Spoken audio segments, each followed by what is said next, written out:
Welcome to our channel. Today we how to update your E&O insurance details on Embroker. Complete guide step by step clearly. To begin, log in to your Embroker account. Once you're logged in, navigate to the dashboard. Look for the Policies section in the menu. Click on that option to view all your current policies. Identify the errors and omissions insurance policy you want to update.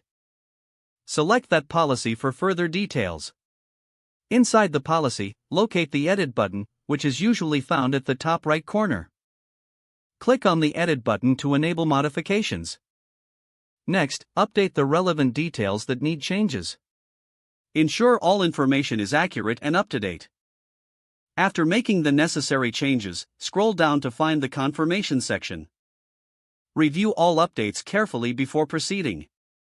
Once you are certain everything is correct, click on the Save button. A confirmation message will appear, indicating your updates have been successfully saved. If necessary, download or print the updated policy for your records. Finally, log out of your account once you're done. If the page does not load, refresh the browser or try again in a private or incognito window. Make sure you are using the correct email address, then retype it carefully to avoid small typos. If your password is not accepted, use the reset option and create a new strong password you can remember.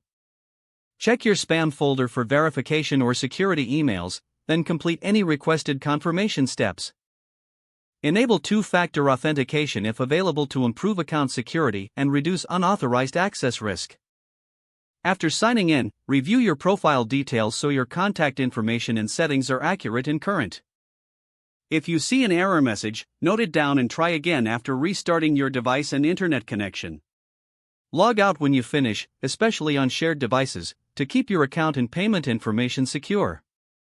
If the page does not load, refresh the browser or try again in a private or incognito window.